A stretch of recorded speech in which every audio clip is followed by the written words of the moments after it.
এই বাংলা আমার কাছে পশ্চিমবাংলা ত্রিপুরা হয়ে বাংলাদেশ, হিংসার ভূগোল কিন্তু বাঙালিদের মধ্যে বলা যায় যে ডিএনএর মধ্যে লুকিয়ে রয়েছে।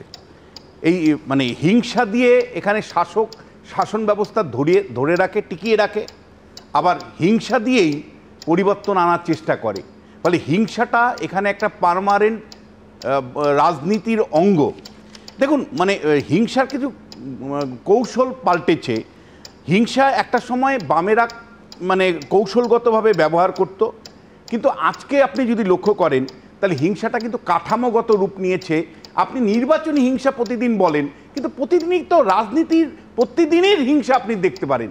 Everyday violence in West Bengal politics, in Bengal politics আপনি দেখতে পারেন, প্রতিদিনের হিংসা আপনি দেখতে পাচ্ছেন।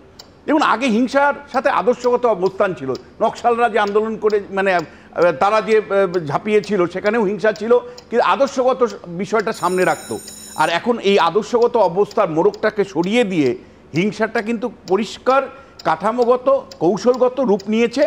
এবং এই জন্য লাইব্রেরি ইলেকশনেও হিংসা, সমবায় ইলেকশনে হিংসা, প্রত্যেক ক্ষেত্রে। ওই জন্যই বললাম ডাক্তারবাবুদের নির্বাচনে ডাক্তারবাবুর থেকে পুলিশের সংখ্যা বেশি। আমি বললাম যে আপনি আলাদা করে বিধানসভা লোকসভা নির্বাচন না বলে দৈনন্দিন জীবনে বাংলার বা বাঙালির জীবনে যেভাবে হিংসা ঢুকেছে, এবং এই হিংসার সাথে সরাসরি অর্থনীতির সম্পর্ক আছে, রাজনীতির শক্তির মানে সম্পর্ক আছে, মানে ক্ষমতা ধরে রাখার সম্পর্ক আছে, বা ক্ষমতা নতুন করে অর্জন করার সম্পর্ক আছে। সুমনদা, আমি পরিষ্কার করে বলতে চাই যে যেভাবে একজন সাংসদ এবং বিধায়ককে যারা মেরেছেন তারা যেমন গুন্ডা, তেমনিভাবে গণতান্ত্রিক প্রক্রিয়ায় একটা রাজনৈতিক দলের অফিস যারা ভেঙেছে তারাও গুন্ডা।